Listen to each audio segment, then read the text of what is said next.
Assalamualaikum warahmatullahi wabarakatuh. Waalaikumsalam warahmatullahi wabarakatuh. Terima kasih Bapak dan Ibu yang pernah hadir dalam sosialisasi singkat saya untuk sampai ke depan dalam bergerak.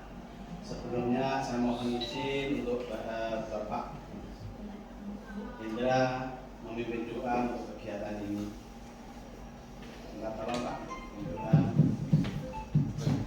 Terima kasih Algono, teman-teman, untuk lancar dan pelaksanaan kegiatan ini seperti yang diharapkan. Marilah kita bersama-sama berdoa, menundukkan kepala.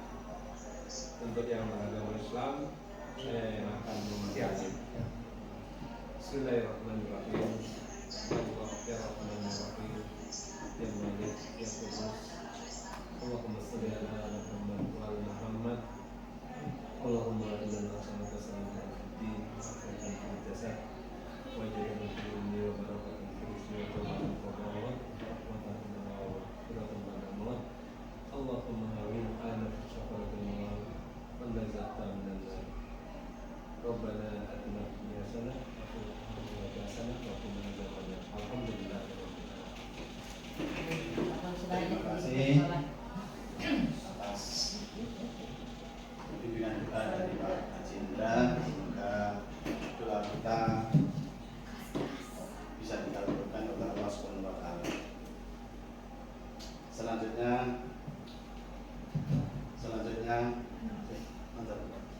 Selanjutnya izinkan saya untuk mengucapkan Mas dari Grup Penggerak, mohon kesediaan Ibu dan Bapak untuk berdiri sejenak.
Untuk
ya. Ya.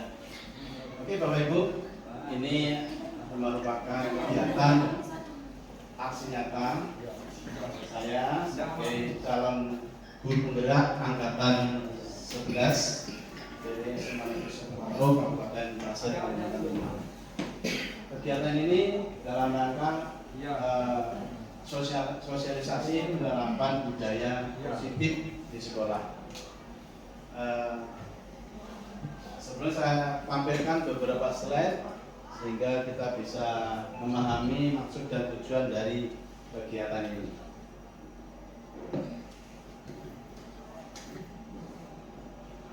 Ini Bapak Ibu, kaitannya dengan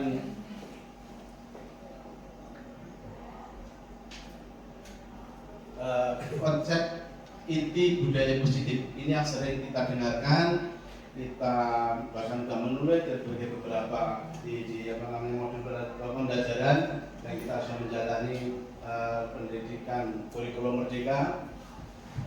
Kita sering mengenal istilah-istilah ini. Namun ternyata setelah kita membuka buku-buku modulnya, saya lihat ternyata ada item-item yang harus kita pahami terkait dengan budaya positif. Oke Bapak Ibu, ini saya bacakan dulu bahwa budaya positif itu merupakan pembelajaran dengan paradigma baru. Yang kedua, terkait dengan disiplin positif itu apa? Nilai kebajikan, motivasi perilaku, kebutuhan pokok dasar manusia, posisi kontrol guru, keyakinan kelas, dan segitiga restitusi. Untuk lebih jelasnya, untuk memahami perbagian ini, maka akan saya tayangkan slide tentang pembelajaran dengan paradigma baru. Apa sih sebenarnya pembelajaran paradigma baru? Di sini sudah dituliskan bahwa pembelajaran dengan paradigma baru merupakan pembelajaran yang dirancang berdasarkan prinsip pembelajaran diferensiasi, sehingga peserta didik belajar sesuai kebutuhannya berdasarkan tahap perkembangan sesuai teori psikologi modern untuk mewujudkan profil pelajar Pancasila. Di sini ada kata-kata teori psikologi baru. Ini kalau dulu kita mengenal behavioristik, stimulus respon punishment, itu yang cenderung lama. Nah, sekarang yang dipakai adalah psikologi baru, yaitu dengan bagaimana memanusiakan manusia, atau lebih dikenal dengan teori humanisme. Oke, yang ini yang sering Bapak Ibu kenal saat kita membuka buku pelajaran. Di bagian dalam paling depan pasti ada namanya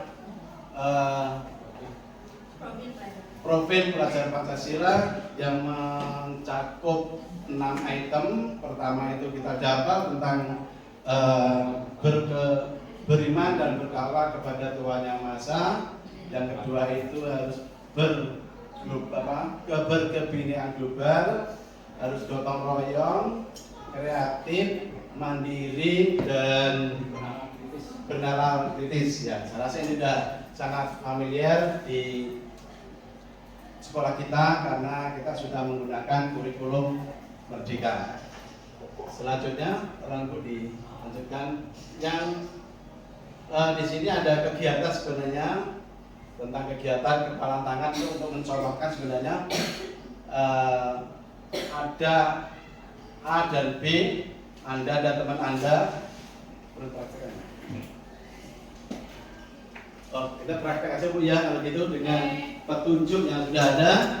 Di sini langkah yang harus kita lakukan adalah satu, sobeklah secari kertas kecil, tuliskan benda atau sesuatu yang sangat berharga untuk Anda.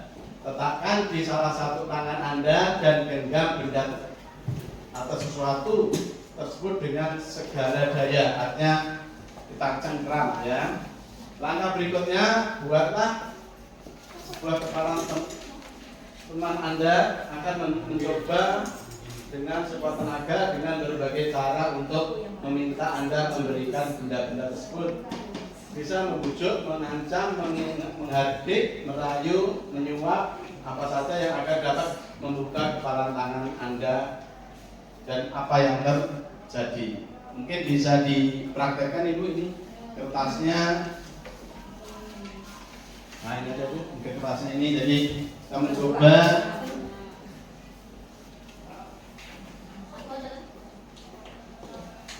ditulis sesuatu, mungkin nanti dengan teman sebelahnya aja untuk mempraktekannya. Nah setelah dipraktekkan, dia yang nulis nanti yang merayu. ya jadi Bapak Ibu satu yang memegang, satunya merayu, gimana apa namanya? Yang dirayu tadi bisa melepaskan pakai apa saja, tapi jangan pakai pisau ya. Pisau. Oke, silakan Bapak Ibu dicoba kertasnya ditulis, silakan dipegang. Oke, bisa dimulai Bu kalau yang sudah. Ya boleh berdiri ya. Oke, Bapak Ibu berdiri ya Pak. Ini Pak Indra, caranya gimana untuk menjawabkan entah merayu, entah memaksa. Ya, setelah caranya untuk lanjut paksa duduk. Dan paksa juga bertahan ya. Gimana? Mungkin dengan rayuan akhirnya memberikan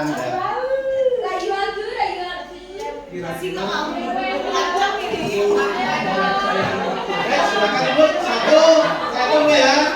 1, 2, 3. Oke, mulai Ibu.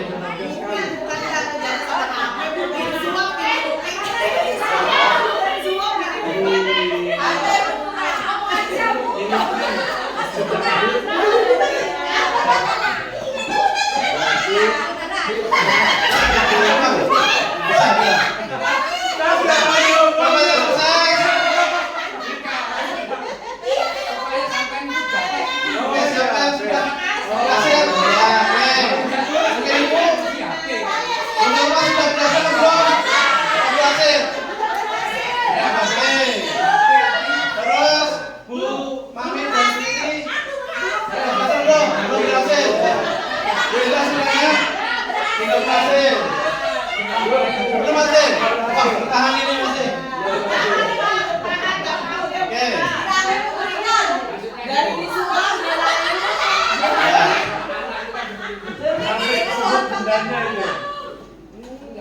ayo lamun. Oke, sudah. Ya. Masih merayu ini kayaknya.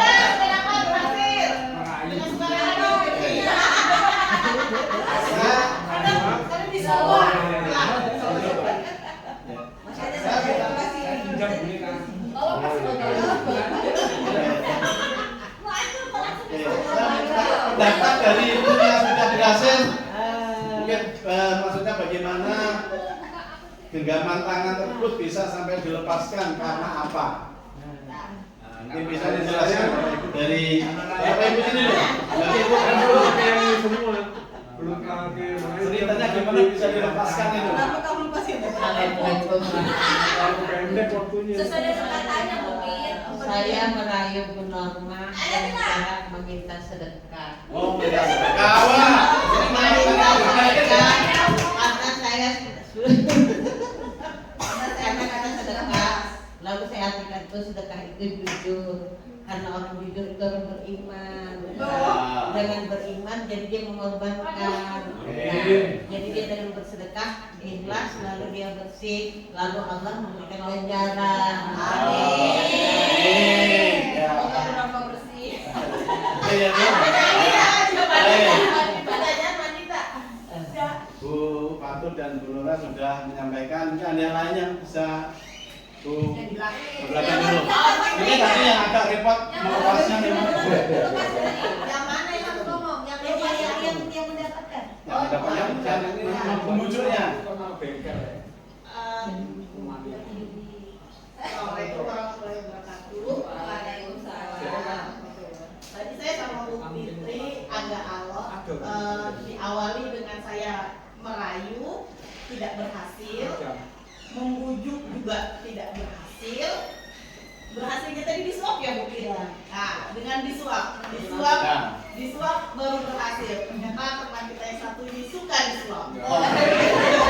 Ya, oke, terima kasih Bu Ya, Mami. terima kasih saya ada makanan. Iya. Ini dari Bu Disuap Fitri ya. maksudnya. Ya. Kau lah yang berbicara. Ternyata buat gampang ya bang, saya lupa. Waktu Assalamualaikum warahmatullahi wabarakatuh. Saya tadi bermain dengan Ibu Gabianto ya. Saya tadi itu tidak banyak ngomong, saya hanya bilang ke Bu Atul minta tolong dibuka. Dan dengan senang hati juga Bu Atul langsung membuka. Langsung buka Bu ya. Oh, Supaya kan dibuka ada. batunya. Saya sudah minta tolong Bu Atul dibuka. Iya, iya. Mungkin itu aja Pak. Ya, terima kasih. Iya, iya. Mau tahu Dari katanya Bu apa yang Indah mungkin ada yang mempelai saya? pelannya nih. Jadi tadi saya dengan Bu Enda, saya ancam Bu Enda. Kalau tidak membuka, HP-nya saya sekitar. Akhirnya Bu Enda membuka. Oke, terima kasih. Ya. Ini satu lagi dengan Pak. Sudah. Yang Melayu. Terima kasih. Saya waktunya kurang. Waktunya kurang. Karena saya tidak menggunakan ancaman, tidak dengan hasikan, hanya menginterogasi. Mengintegrasi Jadi ya. saya belum sempat, belum mampu untuk membuka tangan rekan saya. Ya. Itu saja. Kelihatan Pak Indra belum apa ya? Melakukan. Belum tahu maksud dari pertanyaan. Oh, iya ya. Diapakan? Ya, terima kasih Bapak dan Ibu guru semua sudah melakukan apa namanya mencoba aksi ini. Tadi ada beberapa, ada yang ikhlas menyumbang ya besar ya bersedekah istilahnya, memberikan dengan setelah kata-kata sedekah akhirnya berkenan memberikan. Mungkin kalau diancam ya justru nggak mau, tapi dengan kata-kata ini justru malah berkenan. Tadi ada Bu Mami dan Bu Fitri tadi perlu ya semacam di swab ya. Ya, oke, kalau Bu Fitri tadi Imbalan. ya diajak ngobrol-ngobrol langsung bersedia. Kalau dari Bu Dengan ancaman. tadi dengan ancaman, Pak Indra tadi juga ya mengadakan dialog aja. Nah, dari beberapa kasus tadi sebenarnya kita ingin mengambil poinnya apa sih sebenarnya dalam konsep ini, yaitu bahwa tatkala kita sebagai guru akan meminta kepada murid, kita tidak bisa melakukan apa namanya mengharuskan mengatur seperti ini, tapi tetap berdasarkan kesadaran dari peserta wajib untuk menerima sesuatu yang akan dilakukan ya. Oke, selanjutnya penjelasan seperti itu. Nah, sekarang ini ada perubahan paradigma tadi yang bagian pertama tadi Bapak Ibu, perubahan paradigma atau teori kontrol atau teori pilihan atau ilusi kontrol. Maksudnya di sini gambaran kita saat ini bahwa atau ilusi guru saat ini kebanyakan adalah ilusi guru mengontrol murid, artinya komando di tangan guru. Karena ilusi guru mengontrol murid, semuanya murid itu disetir katanya ini ya. Ilusinya bahwa kritik yang membuat orang merasa bersalah dapat menguatkan karakter. Saya ulang, bahwa kritik dan membuat orang merasa bersalah dapat menguatkan karakter. Ini ilusi yang saat ini. Ilusi yang ketiga, bahwa semua penguatan positif, efektif dan bermanfaat. Berikutnya, ilusi bahwa orang dewasa memiliki hak untuk memaksa. Ini sebuah ilusi atau gambaran kebanyakan pada saat ini. Ya, tapi ini yang paradigma lama. Ya, sekarang akan mengarah pada paradigma baru yang bagaimana? Ini, siapa sesungguhnya yang memiliki kontrol? Tadi kan ilusi. Sekarang sebenarnya siapa sih yang memiliki kontrol? Nah, tadi awal saya jelaskan bahwa ada teori behavioristik. Kalau dulu kan stimulus, respon, punishment. Ini untuk melakukan, mengontrol, menggerakkan orang. Tapi dengan teori-teori terbaru itu sudah mengalami pergeseran. Contoh seperti ini, stimulus respon. Kita mencoba mengubah orang agar berpandangan sama dengan kita, mengikuti seperti tadi ya, satu titik, satu kontrol. Terus padahal kita berusaha memahami pandangan orang lain tentang dunianya mereka. Perilaku buruk dilihat sebagai suatu kesalahan. Orang lain bisa mengontrol saya. Saya bisa mengontrol orang lain. Pemaksaan ada pada saat rujukan gagal. Model berpikir menang kalah.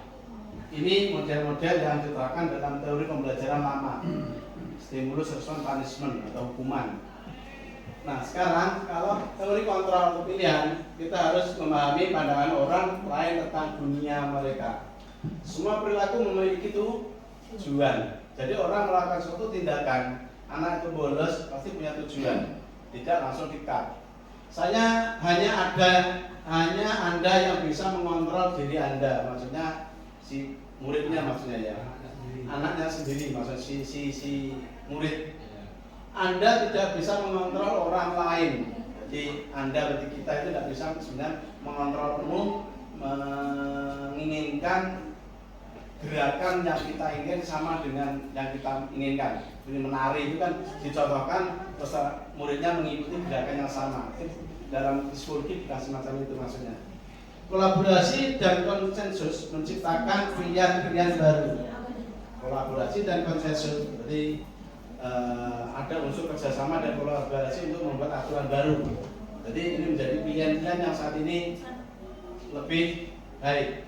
Yang terakhir, model berpikir menang-menang atau istilahnya win-win solution. Ini yang diterapkan biasanya dalam perusahaan-perusahaan. Mungkin Pak Citra sudah banyak kenal ini tentang win-win solution. Kalau lama memang kita tentu menang kalah, tapi sekarang sudah kita perlu untuk berpikir bagaimana win-win solution. Sama-sama menangnya. Oke, terima kasih. Lanjut.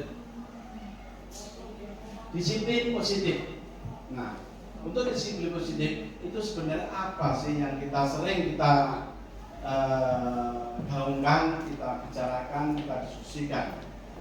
Disiplin positif itu sebenarnya berasal dari bahasa Latin yang artinya dalam bahasa Latinnya disiplina, yang artinya belajar. Makna asal dari kata ini berkonotasi dengan disiplin diri dari murid-murid menurut Sokrates dan Plato. Yang ketiga, disiplin diri membuat orang menggali potensinya menuju sebuah tujuan apa yang dia hargai. Namun dalam budaya kita, ini yang berlaku di kita, dalam budaya kita, makna kata disiplin telah berubah menjadi sesuatu yang dilakukan seseorang pada orang lain untuk mendapatkan kepatuhan. Kecenderungan umum adalah menghubungkan kata disiplin dengan ketidaknyamanan, bukan dengan apa yang kita hargai atau pencapaian suatu tujuan mulia. Ya, jadi ini ada miskonsepsi selama ini apa itu makna kata disiplin. Lanjut, sebagai pendidik tujuan kita adalah menciptakan peserta didik yang memiliki disiplin dari diri sehingga mereka berperilaku mengacu kepada nilai-nilai kebajikan universal dan memiliki motivasi intrinsik dalam perubahan perilaku arah yang lebih baik. Oke, jadi inilah miskonsepsi antara pengertian disiplin menurut arti yang sebenarnya dengan yang berlaku di masyarakat kita saat ini. Nah, ini pada proses pembelajaran seperti ini kita akan mengarahkan sehingga tidak terjadi miskonsepsi ya antara lama atau dasar ilmunya, kata aslinya dengan yang telah diterapkan. Memang namanya air mengalir itu dari hulu ke hilir, kalau sudah sampai hilir pasti lebih besar daripada di hulu karena terjadi penambahan sungai-sungai subsequent nih, kalau dalam geografinya gitu. Jadi ada penambahan. Mungkin berita apapun kalau udah antara titik A sampai titik Z di sini ada X, Y, Z-nya, jadi bertambah. Nah, akhirnya terjadi miskonsepsi. Dalam konsep ini kita akan mengembalikan konsep-konsep yang originalnya. Terima kasih Ibu, mungkin ada penjelasan lanjut. Oke, nilai-nilai kebajikan. Apa sih nilai kebajikan secara umum? Kebajikan atau kebaikan. Nilai kebajikan adalah sifat-sifat positif manusia yang merupakan tujuan mulia yang ingin dicapai setiap individu. Nilai-nilai tersebut bersifat universal dan lintas bahasa, suku, bangsa, agama maupun latar belakang.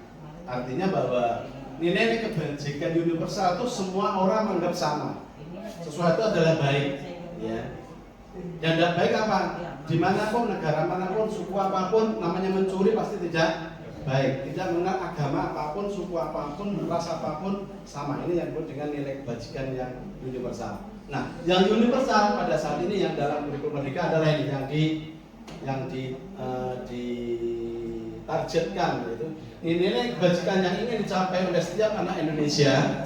Kita kenal dengan profil pelajar Pancasila yang bagaimana beriman, bertakwa kepada Tuhan Yang Maha Esa dan berakhlak mulia. Ini terasa dimanapun memang nilai-nilai ketuhanan ini ditampilkan di bagian teratas, yaitu takwa kepada Tuhan. Yang kedua, mandiri.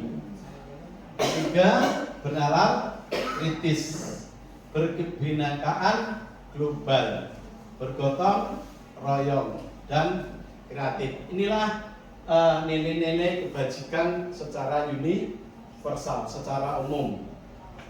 Lanjut, motivasi perilaku manusia. Kita selalu sebagai guru sudah terbiasa memberikan motivasi kepada peserta didik. Kalau dulu kita sering membuat motivasi kepada peserta didik dengan cara membuat hadiah, perengkingan. Nah, sekarang kita lihat alur atau membedakan manakah yang dimaksud dengan motivasi eksternal dan motivasi internal. Biasanya untuk eksternal itu motivasi yang berasal dari luar tubuh kita, pikiran kita, perasaan kita, hati kita. Tapi kalau intrinsik yaitu yang berasal dari perasaan kita, hati kita, roh kita mungkin, dan lain sebagainya. Nah, oke. Di sini contoh motivasi eksternal untuk menghindari ketidaknyamanan hukuman. Apa yang akan terjadi apabila saya tidak melakukannya? Orang melakukan sesuatu karena takut hukuman. Orang melakukan sesuatu karena takut hukuman itu adalah motivasi eksternal. Contoh, tidak pakai helm, takut kalau ada razia. Ini motivasi eksternal. Tapi kalau motivasi internal, saya pakai helm karena menjaga keamanan, keselamatan dari diri kita. Nah, itu. Terus untuk mendapatkan imbalan dari orang lain, institusi. Apa yang akan saya dapatkan apabila saya melakukannya? Ini termasuk. Terus berikutnya, untuk menghargai diri sendiri, saya akan menjadi orang yang seperti apa bila saya melakukannya. Jadi ini termasuk motivasi internal atau intrinsik. Jadi inilah pembeda antara motivasi eksternal dan motivasi internal. Gimana guru bisa membangkitkan motivasi apa yang penting? Ya, kalau bisa kita membangkitkan motivasi apa Bapak Ibu ya? Internal atau eksternal ya? Oke, bagus sekali jawaban Ibu, yaitu internal. Karena internal itu sifatnya langgeng. Langgeng itu artinya terus menerus tanpa harus ada kontrol, tetap berjalan. Lanjut. Nah, ingin mulu. Ada kata sering kita mendengar kurikulum merdeka. Sebenarnya apa sih merdeka itu menurut pakar fisiologi filsafat pendidikan. Jadi Bapak Kiai Dewantara ini sekarang dinyatakan sebagai bapak yang dianut konsep berpikirnya filosofi pendidikan, yaitu dengan kata merdeka. Menurut Ki Hajar Dewantara, merdeka itu artinya tidak hanya terlepas dari perintah, akan tetapi juga cakap buat memerintah diri sendiri. Jadi inilah konsep dari kata merdeka. Lanjut Bu. Sekarang lanjut dengan kebutuhan dasar manusia. Kebutuhan dasar manusia adalah segala sesuatu yang kita lakukan untuk mendapatkan apa yang kita inginkan. Seluruh tindakan yang kita lakukan memiliki tujuan tertentu, dan semua usaha terbaik yang kita lakukan adalah dalam rangka agar kebutuhan dasar kita terpenuhi dengan baik. Inilah konsep dari kebutuhan dasar manusia. Namun dalam perinciannya ini masih ada beberapa perincian tentang kebutuhan dasar manusia, yaitu akan bertahan hidup. Ya, bertahan hidup itu terkait dengan apa? Kebutuhan untuk makan, kebutuhan untuk pakaian, tempat tinggal, keamanan dan kesehatan. Semua ini terangkum dalam kebutuhan untuk bertahan hidup. Ini sebagai dasar kebutuhan paling rendah, ya, paling rendah. Berikutnya yaitu kebutuhan akan apa ibunya? Kasih sayang dan rasa diterima. Ternyata masuk pada fase atau tingkatan kedua setelah kebutuhan akan makan. Bagaimana dalam penjelasannya? Rasa diterima, diperdulikan, berbagi, kerjasama, menjadi bagian dalam kelompok. Ini termasuk dalam wadah kasih sayang. Selanjutnya penguasaan. Penguasaan di sini terkait dengan harga diri, keinginan untuk dianggap, memimpin, berprestasi, diakui dan didengar. Ya, jadi semua orang pasti punya keinginan ini semua.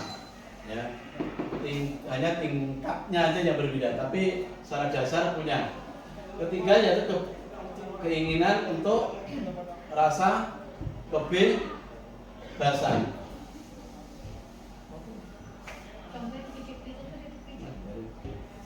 Yaitu mandiri, memiliki pilihan, mencoba hal baru, mampu mengendalikan arah dirinya.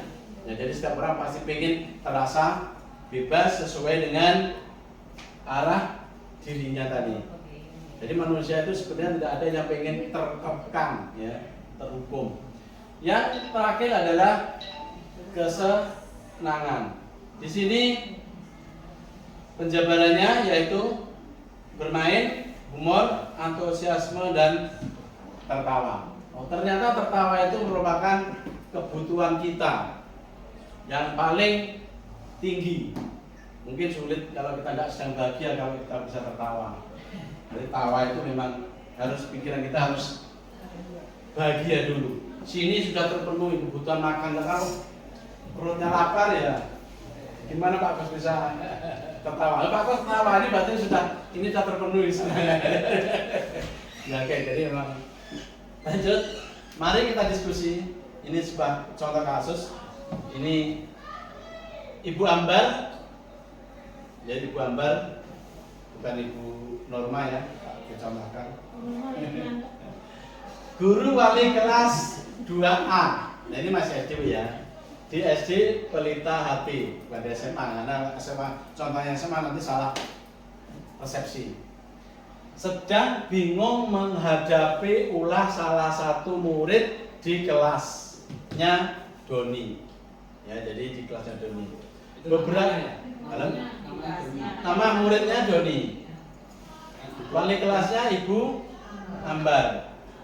Peristiwanya, beberapa anak di kelas 2A, beberapa anak telah datang padanya dan mengeluhkan Doni yang sering kali meminta bekal makanan yang mereka siang mereka dengan paksa. Jika Anda menghadapi situasi seperti Ibu Ambar, apa yang akan Anda lakukan? Satu, kedua, menurut Anda kira-kira apa alasan Doni melakukan hal itu? Jadi 2 pertanyaan. Apa yang Anda lakukan? Satu, kedua, menurut Anda kira-kira apa alasan Doni melakukan itu? Oke, ini bahan renungan dan diskusi mungkin dari Bapak dan Ibu bisa memaparkan atau bisa memberikan jawaban dari 2 tanda tanya ini, 1 dan 2. Saya persilakan untuk Bapak dan Ibu memberikan tanggapan terhadap kasus ini. Doni minta makanan, memaksa pada temannya di kelas. Pertama, Namanya lapor. Ibu Ambar menggali. Oke, mungkin ada tanggapan dari Pak Bus. Terima kasih. Yang pertama, langkah Bu Ambar itu menggali mencari penyebab. Mencari penyebab. Penyebabnya apa? Yang bersangkutan. Kadang-kadang anak itu namanya anak SD, kadang-kadang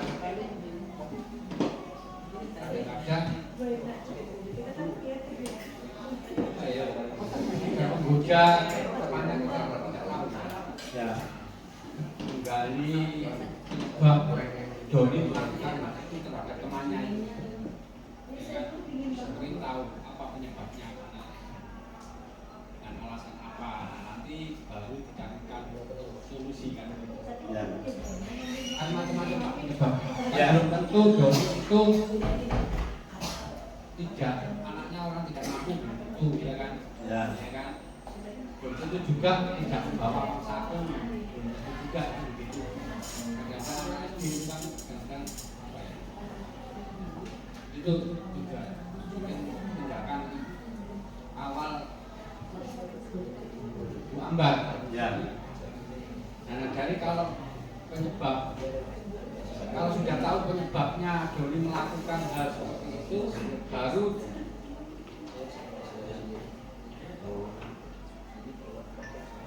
Bu Ambar memberi solusi, langkah untuk menyelesaikan masalah ini. Langkah awal ya menggali. Ya, bagus. Ya. Terima kasih Bagus telah memberikan penjelasan, yaitu langkah yang akan menggali informasi terkait kasusnya ini dulu. Ya. Jadi tidak Doni yang bersangkutan. ya menggali pada Doni dulu Pak ya. Doni, Apa alasan Doni melakukan pemaksaan terhadap teman-temannya? Ya, oke, bagus sekali dari dampak. Jadi memang langkahnya harus menggali dulu apa penyebabnya, faktor-faktor dia berperilaku seperti ini. Oke, selanjutnya lanjut Bu.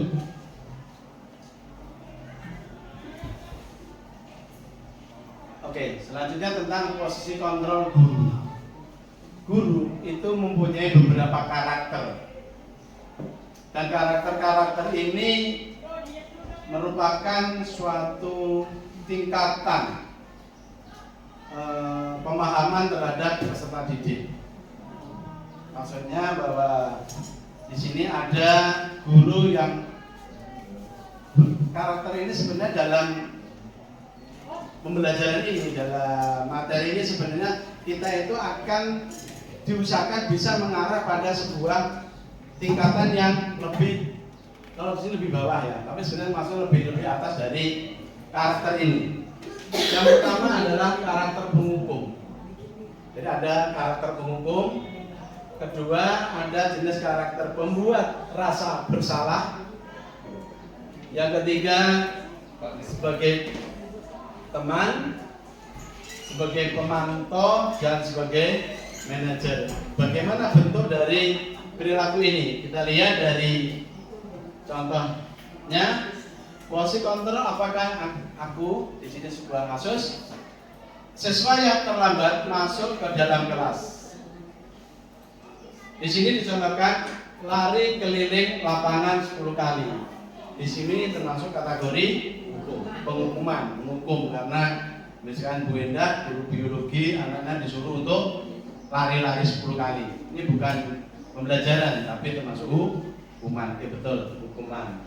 Yang kedua, sudah berapa kali ibu bapak memberitahu kamu jangan terlambat, kamu selalu saja mengecewakan ibu dan bapak. Kalimat ini, peristiwa ini, kasus ini merupakan pembuat rasa bersalah. Jadi muridnya selalu merasa bersalah.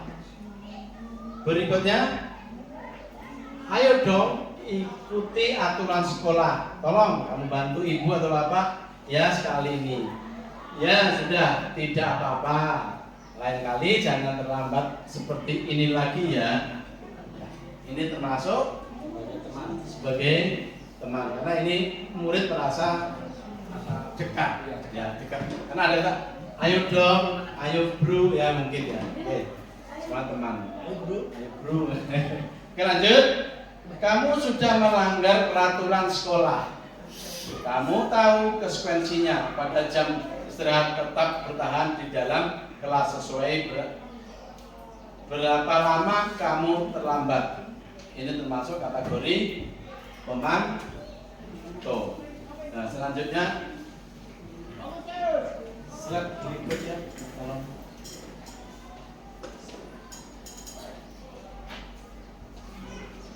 Ya, slide berikutnya belum kelihatan. Oh, tambah lagi Bu. Oke. Ya, posisi kontrol apakah aku, yaitu kasus siswa yang terlambat masuk ke dalam kelas. Guru menyampaikan, apakah kamu tahu kesalahanmu, apa yang akan kamu lakukan untuk memperbaiki kesalahanmu. Ini termasuk manajer. Jadi contoh-contoh kasusnya seperti tadi, mulai dari penghukum, pembuat bersalah, teman, terus pengontrol dan manajer. Jadi ada 5 tingkatan tadi. Ini berikutnya terkait dengan hukuman atau konsekuensi. Ini yang sering kita lakukan. Kita menghukum atau membuat konsekuensi. Contohnya, tindakan guru mencatat 100 kali di dalam buku kalimat saya tidak akan terlambat lagi karena terlambat ke sekolah. Kalau ini apa Bu kira-kira jawabannya? Hukuman ya, kita catat dulu hukuman. Nah, posisi hukuman. Nah, lihat dulu ya. Lari mengelilingi lapangan basket 2 kali karena terlambat hadir di sekolah. Hukuman Bu ya. Oke. Murid diminta untuk pass up 15 kali karena tidak menggunakan masker ke sekolah. Hukuman masih ya. Nanti kita cekkan kebenarannya. Mengganti kertas tugas teman yang telah dicoret-coret. Konsekuensi. Membersihkan tumpahan air di meja tulis karena tersenggol pada saat belajar. Konsekuensi. Murid disuruh untuk tidak mengenakan sepatu seharian di sekolah karena tidak mengenakan sepatu hitam. Murid disuruh untuk tidak mengenakan sepatu seharian di sekolah karena tidak mengenakan sepatu hitam. Apa nih? Hukuman. Oke. Lari mengelilingi lapangan basket 2 kali karena terlambat 10 menit untuk pelajaran PJOK. Konsekuensi ya bagus. Jadi coba Bu nanti kita lihat diskusinya.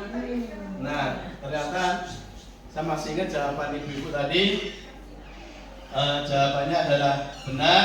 Yang pertama adalah hukuman, konsekuensi dan ini betul tadi menjawab konsekuensi. Karena di sini Bapak Ibu ada PJOK-nya. Jadi sesuai dengan mata pelajarannya. Oke, lanjut Bu. Ini tentang hukuman, konsekuensi dan restitusi. Identitas sukses. Di sini ada identitas gagal. Ini yang termasuk hukuman, disiplin. Disiplin itu konsekuensi dan restitusi. Nah, yang termasuk hukuman, suatu yang menyakitkan harus terjadi. Tidak nyaman untuk anak murid jangka waktu yang panjang. Korban mendapatkan keadilan. Murid atau anak akan tersakiti. Berperilaku pasif agresif meningkat. Sistem tidak akan berjalan bila murid tidak takut. Berlaku hanya pada sebuah institusi, tidak berlanjut pada kehidupan nyata. Peraturannya adalah kamu harus. Murid, anak membenci peraturan. Ini perilaku yang disiplin tapi gagal, artinya tidak baik. Dan di sini ada kasus yang disiplin yang baik. Sesuatu itu memang harus terjadi. Tidak nyaman untuk murid, anak untuk jangka waktu pendek saja. Korban bisa diabaikan. Murid, anak juga tidak nyaman. Penguatan hanya bertahan dalam jangka waktu pendek. Memerlukan monitoring dan supervisi terus menerus dari guru. Membangun penerapan mengikuti peraturan dalam masyarakat. Apa peraturannya? Mampukah kamu melakukan? Dan terima kasih murid anak menghormati peraturan. Dan yang restitusi ini merupakan pilihan. Menguatkan untuk atau murid dalam jangka waktu panjang. Korban mendapatkan ganti, murid atau anak mendapatkan penguatan, masalah terpecahkan. Murid belajar bertanggung jawab untuk perilakunya, fokus pada pemecahan masalah dalam jangka waktu panjang. Apa yang kamu yakini, apa yang kamu bisa, kamu lakukan untuk memperbaiki masalah ini. Murid atau anak menghormati dirinya dan orang lain. Ini adalah perilaku yang positif. Lanjut, Bu. Sekarang kita membuat keyakinan kelas. Mengapa keyakinan kelas? Mengapa bukan peraturan kelas? Ini untuk membedakan dua kata, keyakinan dan peraturan. Bedanya di mana? Keyakinan kelas itu bersifat lebih abstrak daripada peraturan yang lebih rinci dan konkret. Abstrak, sedangkan peraturan bersifat konkret. Berupa pernyataan-pernyataan universal atau umum. Pernyataan dibuat dalam bentuk positif, tidak terlalu banyak sehingga mudah diingat dan dipahami oleh semua warga kelas. Berupaya sesuatu yang dapat diterapkan di lingkungan tersebut. Semua warga kelas hendaknya ikut berkontribusi dalam pembuatan keyakinan kelas lewat kegiatan curah pendapat. Bersedia meninjau kembali keyakinan kelas dari waktu ke waktu. Inilah yang disebut keyakinan kelas. Kita bedakan di sini. Ini ada peraturan, selalu kembalikan buku ke tempatnya. Ini peraturan. Dilarang mengganggu orang lain. Ini peraturan. Hadir di sekolah 15 menit sebelum pembelajaran dimulai. Dilarang melakukan kekerasan. Dilarang menggunakan narkoba, berganti atau menunggu giliran, gunakan masker, jangan berlari di kelas atau koridor. Untuk yang keyakinan kelas itu untuknya tanggung jawabnya, bisa menghormati orang lain, berkomitmen, keselamatan, menghormati orang lain, kesehatan, menghormati orang lain, bersabar, kesehatan, keselamatan, keamanan. Inilah perbedaan antara keyakinan dan peraturan. Prosedur pembentukan keyakinan kelas, ini langkah-langkah yang sudah pernah kita lakukan dari Bapak dan Ibu guru. Nah, langkah-langkah kita bagaimana untuk membuat keyakinan kelas? Pertama yang harus dilakukan adalah mempersilakan murid di kelas untuk bercurah pendapat tentang peraturan yang disepakati di kelas. Jadi sistemnya curah pendapat.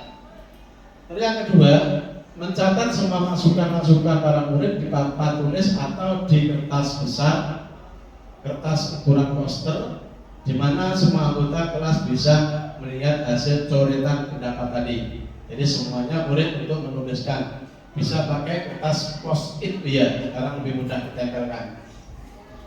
Oke, selanjutnya menyusun keyakinan kelas sesuai prosedur pembentukan keyakinan kelas, yaitu dengan cara mengganti kalimat-kalimat dalam bentuk negatif negatif menjadi kalimat positif. Yang keempat, meninjau kembali daftar surat pendapat, kemungkinan masih ditemukan kalimat berupa peraturan, kemudian ajak murid untuk menemukan nilai kebajikan, keyakinan yang menjadi inti dari peraturan tersebut.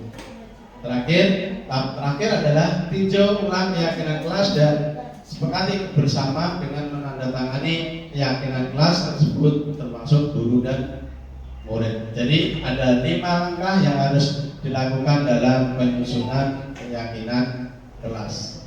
Selanjutnya, apa itu restitusi? Restitusi adalah proses menciptakan kondisi bagi murid untuk memperbaiki kesalahan mereka sehingga mereka bisa kembali pada kelompok mereka dengan karakter yang lebih kuat. Restitusi juga merupakan proses kolaborasi yang mengajarkan murid untuk mencari solusi untuk masalah mereka dan membantu murid berpikir tentang orang seperti apa yang mereka ingin menjadi tujuan mulia dan bagaimana mereka harus memperlakukan orang lain. Ini definisi restitusi menurut dosen tahun 2004 yang lalu. Selanjutnya Bu, ciri-ciri restitusi. Yang pertama, cirinya restitusi itu untuk memperbaiki hubungan. Restitusi bukan untuk menebus kesalahan, namun untuk belajar dari kesalahan. Restitusi menuntun untuk melihat ke dalam dirinya. Restitusi adalah tawaran, bukan paksaan. Restitusi mencari kebutuhan dasar yang mendasar tindakan. Restitusi diri adalah cara yang paling baik. Restitusi fokus pada karakter, bukan tindakan. Restitusi fokus pada solusi. Dan restitusi mengembalikan murid yang berbuat salah pada kelompoknya. Ini poin sebenarnya paling mendasar yang bisa diterima tadi. Lanjut Bu. Nah ini untuk segitiga restitusi. Segitiga ini ada 3 bidang yaitu menstabilkan identitas bagian bawah. Setelah ini kita melakukan validasi tindakan yang salah dan kita menanyakan keyakinan kelas. Di dalam menstabilkan identitas ini tujuannya untuk menstabilkan identitas anak dari orang yang gagal untuk melakukan kesalahan menjadi orang yang sukses. Ini bisa dalam bentuk kalimatnya berbuat salah itu, ini kalimat yang bisa ditawarkan kepada anak atau kita berbicara dengan anak dengan kalimat ini sehingga bisa stabil emosinya. Berbuat salah itu tidak apa-apa. Nah dengan kalimat ini maka anak yang merasa tadi merasa ringan, ya tidak terhakimi. Tidak ada manusia yang sempurna. Saya juga pernah melakukan kesalahan seperti itu. Kita bisa menyelesaikan ini. Setiap orang pasti pernah melakukan kesalahan. Jadi kalimat ini bisa dipakai untuk melakukan restitusi pada tahap penstabilan identitas atau emosi. Bapak Ibu tidak tertarik mencari siapa yang salah, tapi Bapak Ibu ingin mencari solusi dari permasalahan ini. Kamu bukan satu-satunya yang pernah melakukan ini. Apakah kamu sedang menjadi teman yang baik buat dirimu sendiri? Inilah contoh-contoh kalimat untuk menstabilkan. Berikutnya contoh kalimat untuk validasi tindakan yang salah, yaitu tujuan untuk memenuhi kebutuhan dasar. Kebutuhan dasar ada 5 tadi. Yaitu kamu pasti punya alasan mengapa melakukan itu. Kamu patut bangga pada dirimu sendiri karena kamu telah melindungi suatu yang penting buatmu. Adakah cara yang lebih efektif untuk mendapatkan apa yang kamu butuhkan? Ini kalimat yang bisa dipakai untuk melakukan restitusi. Berikutnya pada tahap akhir yaitu menanyakan keyakinan kelas, bertujuan untuk menghubungkan nilai-nilai yang anak yakini dan berpindah menjadi orang yang anak-anak ingin. Dan keyakinan kelas apa yang telah kita sepakati. Kamu ingin menjadi orang yang seperti apa? Ini tatkala kita melakukan restitusi pada tahap akhir. Nah setelah ini baru kita kesimpulannya. Ya, jadi alurnya dari menstabilkan terus masuk ke validasi tindakan dan menanyakan keyakinan. Nah, jadi ada 3 langkah yang harus dilakukan dalam penerapan program disiplin positif. Hendaknya guru memiliki standar kepribadian profesional dan sosial yang baik, di mana guru mampu merefleksikan dirinya dalam posisi kontrol. Bagaimana perjalanan dirinya sebagai among atau manajer yang menuntun murid-muridnya menjadi insan yang mandiri, merdeka dan bertanggung jawab. Oke. Terima kasih. Demikian tadi pemaparan dari disiplin positif yang saya paparkan dalam kegiatan ini. Jadi kesimpulannya, pertama Bapak Ibu yang masih Bapak Ibu ingat, yaitu tentang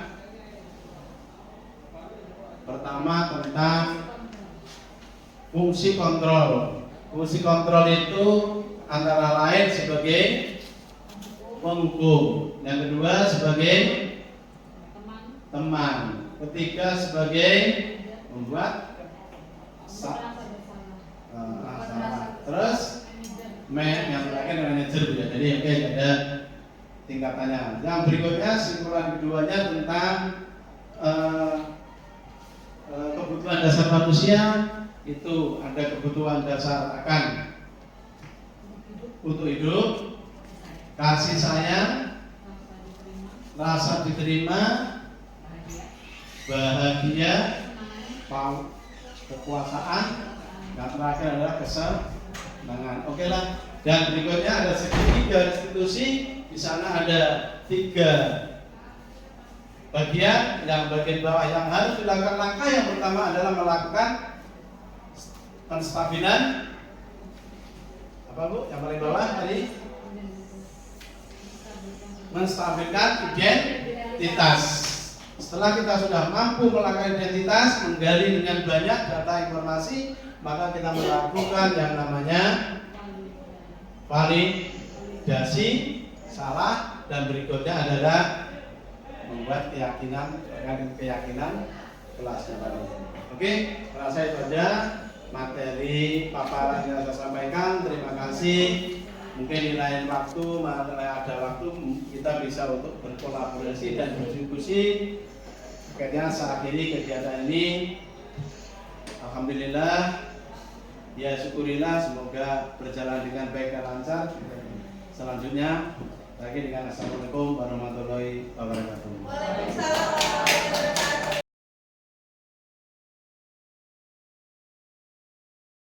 Waalaikumsalam warahmatullahi wabarakatuh. Terima kasih, selamat pagi semuanya. Pagi Pak. Untuk awal pelajaran ini, semester ini, kita akan membuat kesepakatan kelas sebagai acuan kita ya.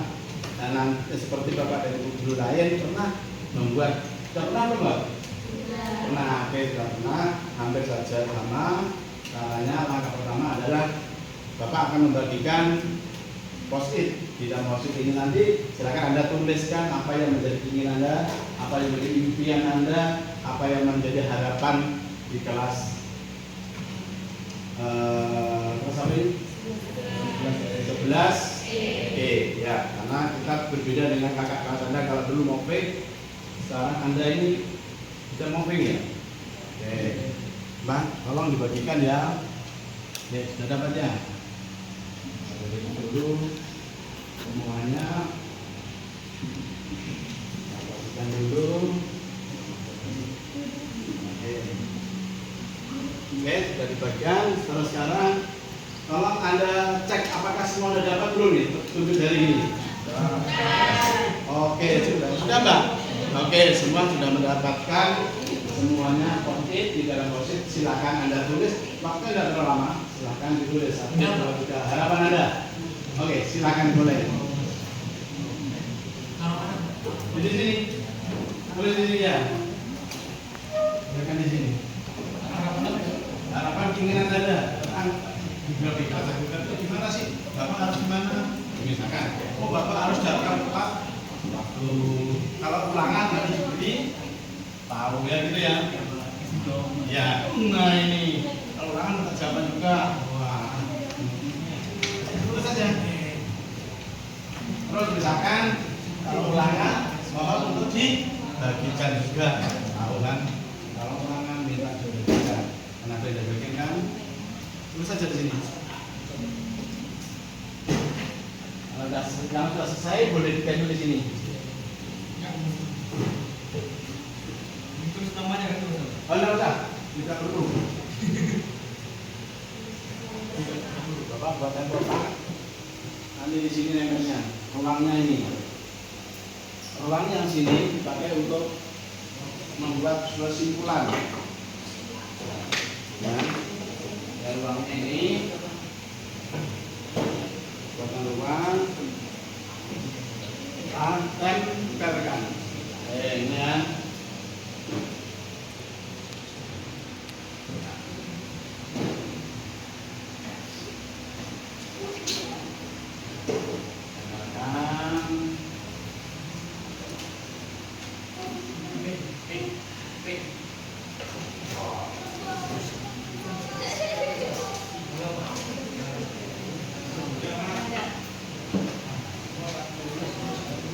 Nah, tempelkan di sini. Masih ada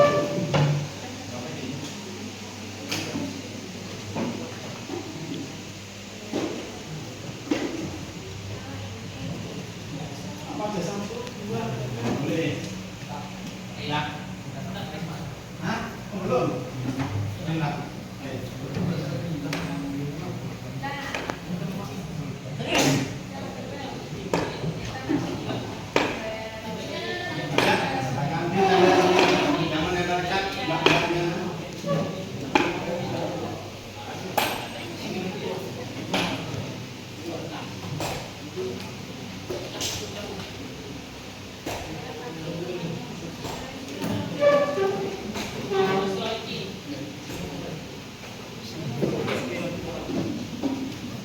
Ya, bagus. Sudah ditempelkan beberapa teman.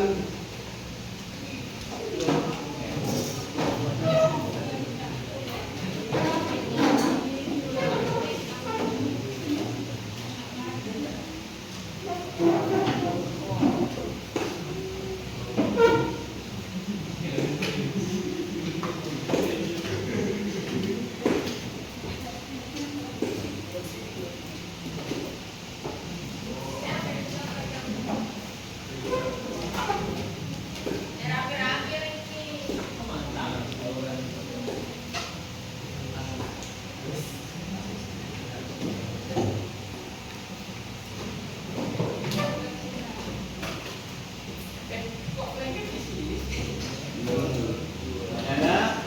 Belum? Gak apa-apa, jadi konsentrasikan dulu.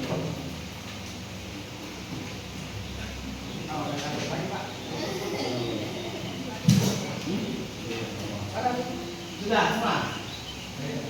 Ada yang belum? Sudah, saya minta tolong dua anak depan untuk membacakan dan menempelkan yang hampir sama. Ayo, langsung aja boleh. Mas nih, teman-teman Spirituality Pak. Iya. teman-teman. Ini Pak. Oh ini, ya, betul, jangan lupa. Oke, Anda cari yang hampir sama kalimatnya dikumpulin sini ya. Yang kumpulnya sama. Dibaca dulu, dibaca satu-satu dulu kan gitu. Satu. Nanti temannya Kelas yang bersih, wangi. oke, dan satu. Kerapian kelas. Perhatian kelas. Sama nggak itu? Satu rumpun nggak ada? Oke. Kelas bersih. Kelas bersih. Bawahnya mas, turun bawah. Ya. Kelas yang bersih dan tidak ribut. Oke, satu rumpun. Kelas yang rapi dan tertib. Ya. Nyaman saat digunakan belajar. Nah, satu rumpun. Kelas yang bersih dan nyaman saat pembelajaran. Boleh minum makan jajanan saat pembelajaran. Ya oke, satu rumpun.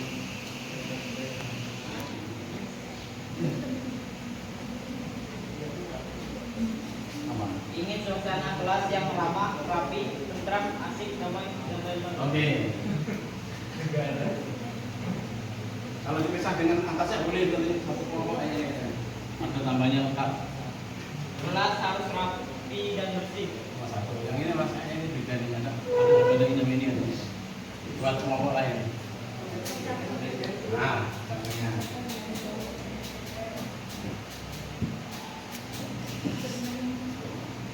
Kelas rapi dan bersih.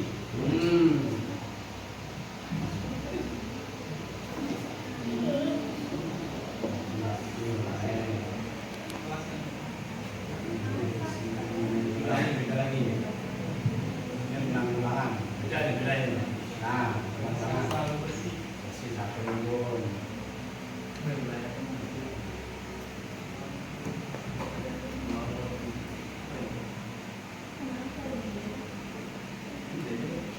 Rumputnya mana? Merek tempelkan di bawahnya aja. Apa ini? Kelas selalu tapi tetap serius ya, beda lagi. Asik. Dan ini satu rumpun. Ya.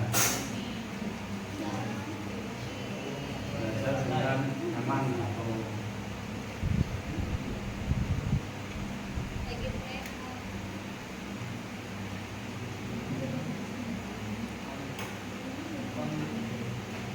Pelajaran yang santai, tapi serius.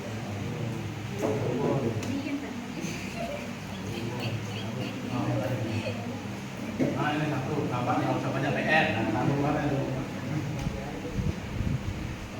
Baju rapi ya, ini yang bapak rapi. Nah, kelas 6 sampai mana?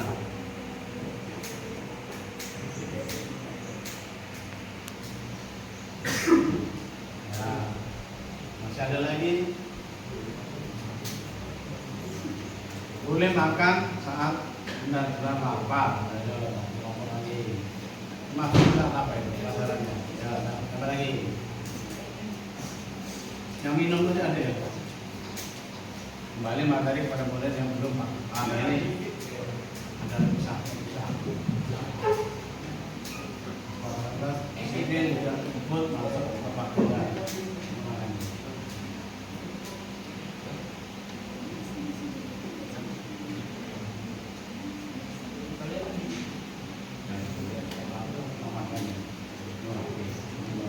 Membangun saling antar sama kan, membangun saling pengertian. Yang satu, damai. Ya, damai. Ya.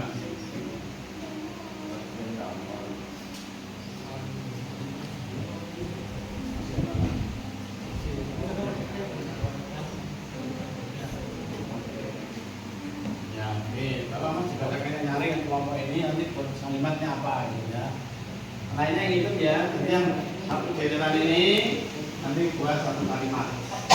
Ininya apa sih itu? Coba bacakan yang nyari mas.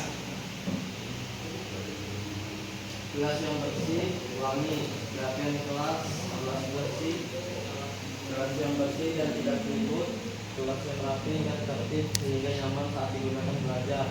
Kelas harus rapi dan bersih, kelas rapi dan bersih, kelas yang selalu bersih, kelas yang damai. Nah, kalau dibuat kesimpulan apa ini simpulannya? Bila tolong mbak yang di sana nulis rapi, kita buatkan kalimatnya bareng-bareng. Ya, mau nggak? Kita masih ada di sini ya, sini. Lain nggak? Tidak apa-apa. Mas tolong mas, mas.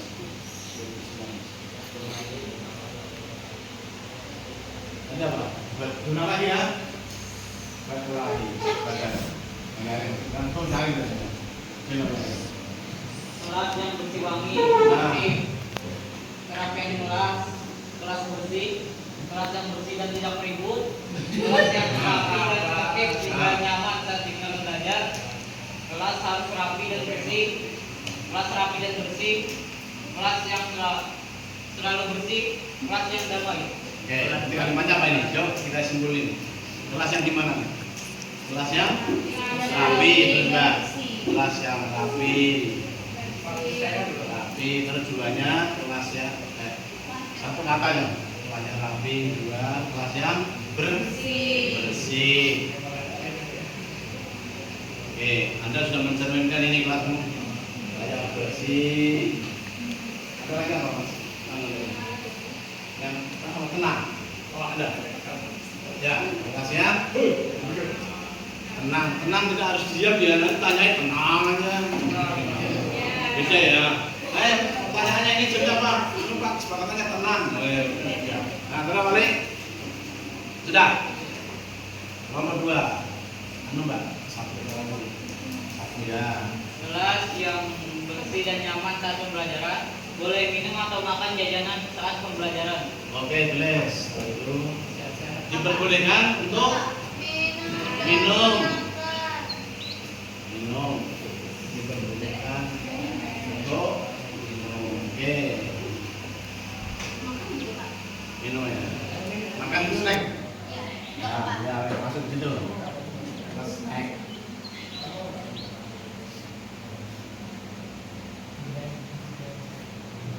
Dengan kerupuk. Ya. Terus apa gitu? Ingin suasana kelas yang ramah, rapi, tentram, asik, damai, dan lain-lain. Oke. Nomor 2. Yang menorang, ramah. Suasana ya. Suasana kelas yang ramah. Suasana kelas yang apa tadi? Ramah. Apa terus tadi?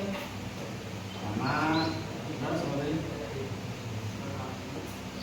Tapi di sini tentram. Itu suasana semuanya tentram. Kalau ini fisiknya, ini hatinya. Tentram terus asik. Nah ini hati juga. Nah, udah. Oke. Ya. Baju rapi. Nah. Maaf. Oke, lanjut. Disiplin, tidak ribut, masuk tepat waktu. Disiplin.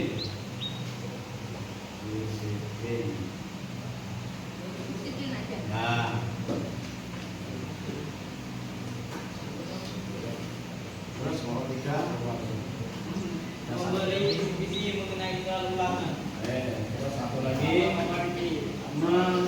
menyampaikan isi saat akan ulangan. Ini penting sekali. Tapi kenapa cuma 1 orang?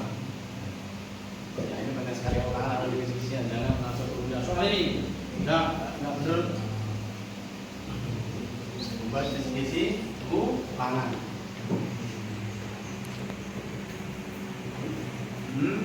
Terus apa lagi?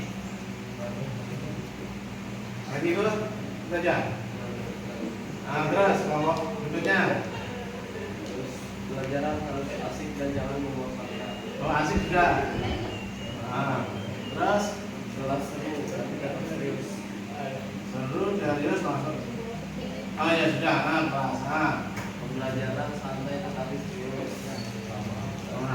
Belajar dengan nyaman dan santai. Santai. Terus Harapan pelajaran santai tetap serius. Keinginan pelajaran yang santai. oke. Udah. Oke. Harapan saya terhadap pelajaran regulasi adalah semakin baik lagi dan pelajaran yang lainnya tidak susah. Oke. Lanjut sana lagi. Boleh makan saat. Sudah. Terus menjelaskan kembali dari kepada murid yang belum paham. Nah, masuk ke sini. Ya, di bawahnya. Nah, Menjelaskan kembali menjelaskan kembali materi yang belum dipahami.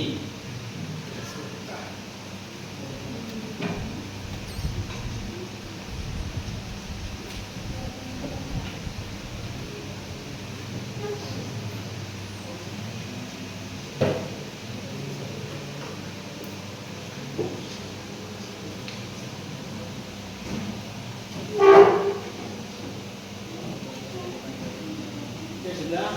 Saya minta tolong lagi. Ini dituliskan di mana ini? Sampai penulisan ini. Nah, ini. Nah, ya. Tuliskan kesimpulannya. Nah, jadi kesimpulannya tuliskan. Oke. Terus nanti semuanya harus bertanda tangan bahwa ini merupakan kesepakatan kita bersama yang harus kita patuhi dalam proses pembelajaran dalam semester ini. Oke, jadi masih tahap sini Mbak, coba Mbak, dekat sini aja. Ya. Sambil tanya Mas Pukul, ada jelas. Sama Mbak. Nah, ini. Oke.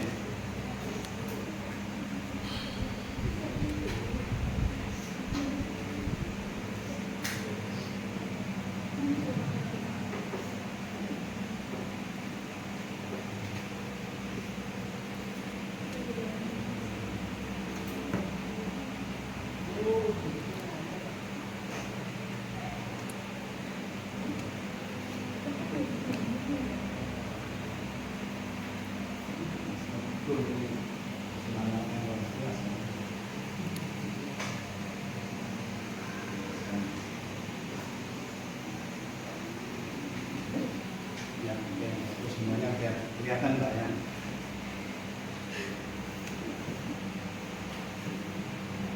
Nanti kalau selesai dituliskan, kita bacakan, kita dulu dalam waktu 4. Ini yang dibacakan, inilah kesepakatan kelas.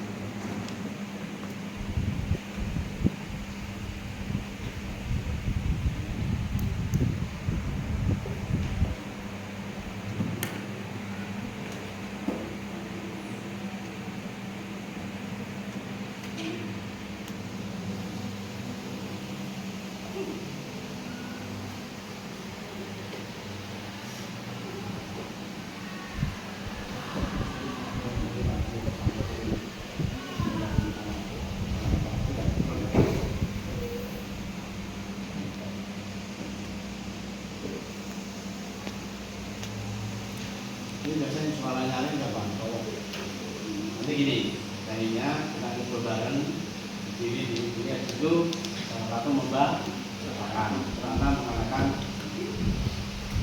sepakat. Bacakan 1 sepakat, 2 sepakat, 3 terakhir inilah kesepakatan. Ya. Nah, sekarang silakan Anda semuanya berdiri, kumpul di sini. Ya, ya teman. Baris semuanya atas sampai yang bacakan apa? Enggak. Suaranya hari apa? Bacakan ini aja. Ya. Ayo Mas, semuanya ke depan. Jadi kesepakatan kita sudah dituliskan dan sudah kita simpulkan. Sini Mbak ya. Yuk, lihat. Nah, ini ya apa yang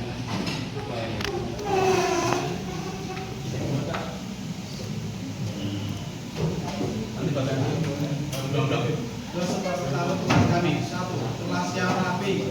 Siap? Semuanya ya di depan ini ya. Sampai di sini kayak dari semua. Ini agak berbeda dengan yang lainnya.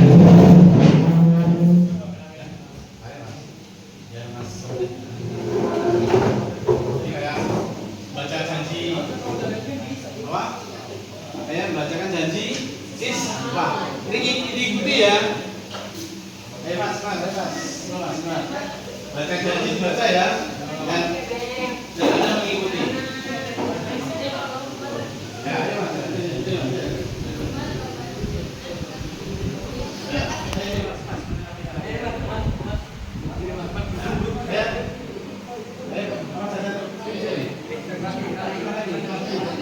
Nah ya, nanti kayak apa namanya? Sumpah. Jadi baca itu ya, dibacakan Bapak, Mas, mengu, pipi. Yang terakhir bikinan apa namanya? Kelas E. Iqbal, udah. Kelas Iqbal, itu ya. Oke, terakhir ya. Nah, dia mana? Mendadak kalian, bikin apa kira-kira? Nah, Mas kelas bikin dia Iqbal, udah. Oke, kayak apa namanya? Jadi belajar ya. Oke, silakan dimulai. Oke, silakan dimulai. Ini akan membacakan hasil kesepakatan kelas yang dilakukan oleh kelas 11 E. Ini merupakan hasil bersama. Oke, silakan dibacakan Mas kesepakatannya. Hasil kesepakatan kelas 11 E. 1. Kelas yang rapi. 2. Kelas yang bersih. 3. Kelas yang tenang. 1. Menyampaikan kisi-kisi ulangan. 2. Menjelaskan kembali materi yang belum dipahami. 1. Diperbolehkan minum atau makan yang ringan. 2. Suasana kelas yang ramah, tentram, asik. 3. Baju rapi. 4. Disiplin. Mas ingat apa? Kejadiannya? Kelas 11 E.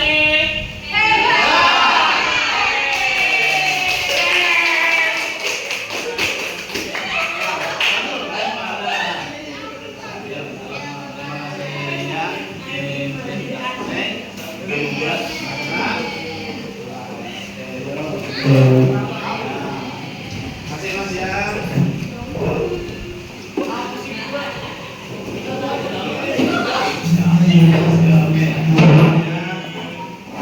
Kasih ya.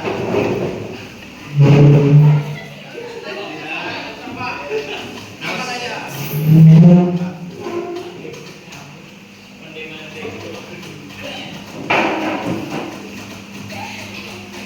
Oke, pulang. Ya. Ya biar. Coba dulu Mas.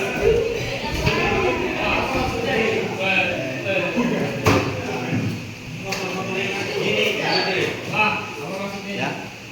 Oke, tadi saya selaku guru geografi kelas 11E sudah melakukan dan melaksanakan kegiatan yang namanya membuat kesempatan kelas bersama-sama menghasilkan poin-poin yang sudah disepakati tadi disampaikan tadi di depan. Oke, demikianlah prosesi kegiatan membuat kesempatan kelas. Terima kasih. Assalamualaikum warahmatullahi wabarakatuh.